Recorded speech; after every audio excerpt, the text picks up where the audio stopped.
Halo teman-teman, jumpa lagi di channel saya. Oke, di video kali ini masih banyak yang minta saya untuk bahas MSL App atau MSL Group atau mereka sebut juga MSL Influence Impact.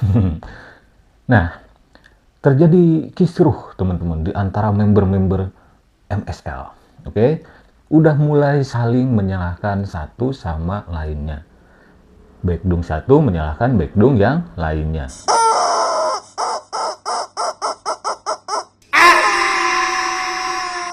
Baekdung menyalahkan Baekcul, Bebek Culas. Baekcul, Bebek Culas kembali menyalahkan Baekdung. Ngapain? Gitu kan? Nah, jadi MSL ini kan dari beberapa hari yang lalu gua bikin video. Ini udah gejala rungkat, fix rungkat gitu kan, fix scam gitu. Meskipun ya gua dari awal bilang MSL ini dari awal nongol juga udah scam gitu ya. Kenapa? Ya, nyomot nama MSL itu juga scam gitu ya. Tapi ya para Baekcul, Baekdung taunya scam itu ya mereka kehilangan duit ya. Dan memang benar bakalan tahu gitu ya. Dan memang benar mereka udah tahu bahwa MSL ini bakal scam, bahwa mereka bakal kehilangan duit kalau mereka apes gitu ya. Mereka kan mikirnya ya kalau kena scam apes gitu, Baekcul itu, leader Ponzi, bakteri Ponzi itu. Tapi kalau Baekdung itu kan orang awam yang dibilangin ngeyel. Kalau kena scam, ya mungkin ada yang nggak makan gitu ya, yang nggak apa-apa lah. Yang penting masih bisa usaha ya, asal jangan own goal aja gitu ya. Nah di sini ada beberapa member ya, member MSL. Sebetulnya banyak komentar seperti ini, cuma saya tampilin satu untuk menghemat durasi. Katanya baru dipecat, diberhentikan. Saya tarik dana belum masuk-masuk. Terus saya chat miss-nya. Waduh, udah mulai miss. Kalau Simonida Media yang sama seperti MSL yang sudah scam, namanya Miss Amanda. Kalau BBH, namanya Miss Eva. Kalau MSL, Miss apa? Misteri kali. Terus di sini, langsung dipecat padahal tanya hak saya katanya. Ya begitulah Ponzi kalau mau scam, kalau mau kabur gitu ya. Sorry, kalau mereka udah mau kabur. Kalau scam kan dari awal juga udah scam gitu ya. Nyomot nama perusahaan MSL asal Paris Prancis itu udah scam gitu ya. Nah tapi ada yang lebih lucu gitu ya. Ada yang lebih lucu dari Boris Bokir, stand up comedian, yaitu komentar ini ya. Gak ada yang namanya APK penipuan bisa masuk TV bang. Dengerin ya kalian sambil baca nih. Kita belajarlah dari APK sebelumnya. Wah, dari atas saya baca, wah bagus nih komentar kayaknya gitu ya. Kita belajarlah dari APK sebelumnya yang sudah scam. Apakah pernah masuk TV? Kalau memang APK MSL ini penipuan, ini sudah ditindaklanjuti oleh pihak berwenang. Kayak orang bener ya, komennya ngomongnya kayak orang bener nih yang komen ini. Jadi stop bikin konten hoax. Karena apa? Karena konten Anda akan merugikan Anda sendiri. Enggak. Selama ini gua nggak rugi bikin konten Ponzi, bongkar Ponzi. Jadi stoplah bikin konten hoax atau pencemaran nama baik MSL. Jika tidak, maka Anda akan rugi nantinya. Aduh, jangan dong. Pertama, dia bilang kalau MSL ini aplikasi penipuan, gak mungkin masuk TV. Intinya kayak gitu. Kenapa bisa masuk TV? Loh, Simonida Media, AGT Mesin Iklan, NL Kekuatan Hijau, PCCP, BBH, apa kabar itu? Jombingo, FEC, Ponzi ya. Sama kayak MSL, Ponzi skemanya. Meskipun dari beberapa aplikasi yang tadi saya sebutkan yang masuk TV itu, ada yang beda modusnya dengan MSL. Yang sama modusnya dengan MSL yaitu Simonida Media masuk TV, ya, bagi-bagi sembako, bakti sosial. Anda ini baru komen atau baru apa ya? Kan di konten-konten gue tuh banyak aplikasi mirip MSL yang plak ketiplak sama gitu ya. Ditonton dong ya, biar nambah literasi. Jangan kudet ya, jangan blow on lah gitu intinya. Kalau memang APK MSL ini penipuan, ini sudah ditindaklanjuti oleh pihak berwenang. Beberapa kali ini, ya biarinlah, anggap aja lagi kuliah umum nih. Di video gua kali ini, buat backdoing MSL. Udah ditindaklanjuti pihak berwenang.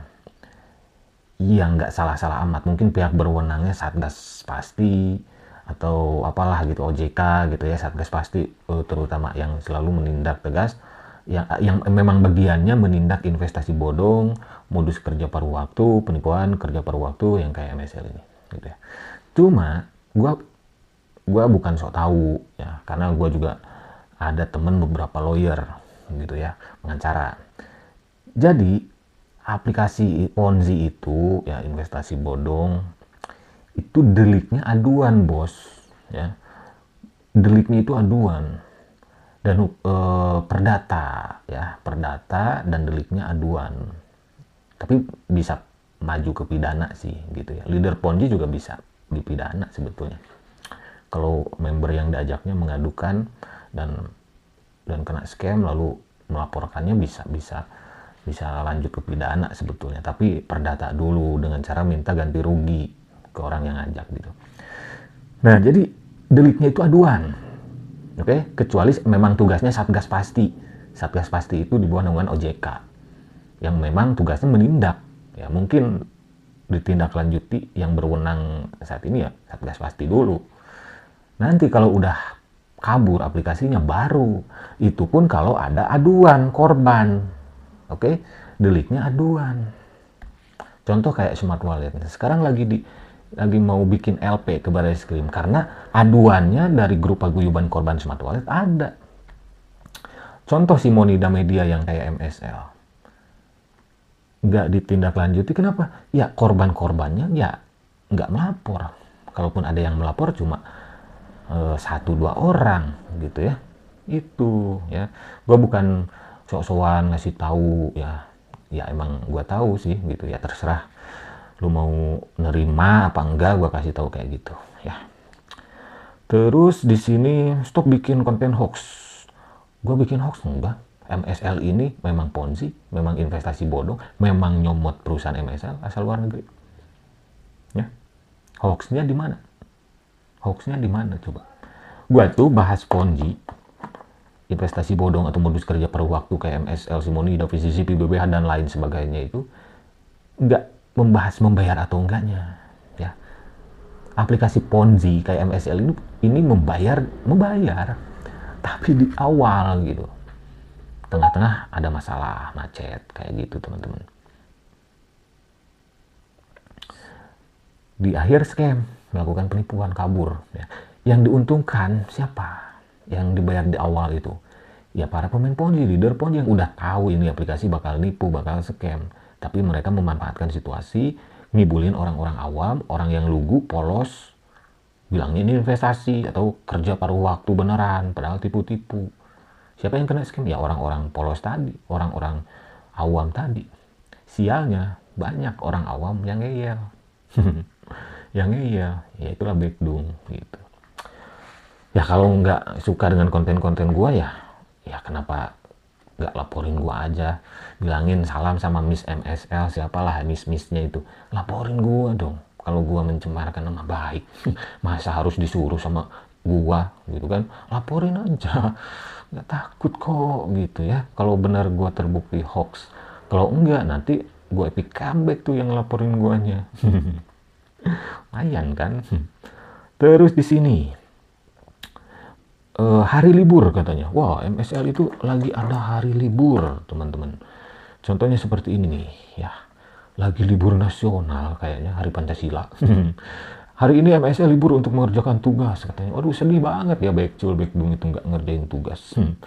Terus kenapa sih libur tanggal 1, tanggal 2 itu? Karena ini karena tanggal 1 Juni katanya adalah hari kelahiran 5 prinsip dasar Indonesia, yaitu Pancasila ya. Kalian baca sendiri di sini.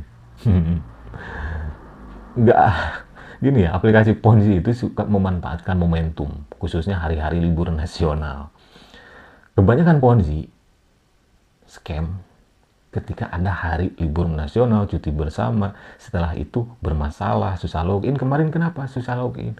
Karena websitenya sudah mulai diblokir Kominfo. Ya, yang sekarang masih bisa login itu adalah website barunya.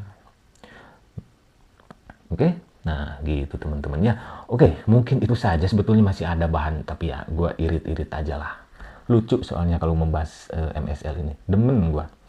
Apalagi backdong-backdongnya yang militan, ya, sok keras gitu ya, dibilangin ngeyel. Apalagi bebek culasnya, leader Ponzi, bakteri Ponzinya, ya, melindungi usahanya ya. Mereka kan turut serta mempromosikan investasi bodong. Jadi kalau kena scam, leader-leadernya laporin sana ke Polres, ke Polda, bahkan kalau bisa ke Barreskrim biar nyaho.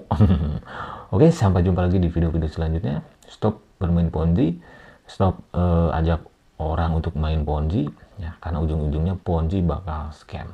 Investasi bodong ya bakal bodong, bakal scam. Ini cuma modus kerja paruh waktu. Oke, sampai jumpa lagi di video-video selanjutnya. Bye bye.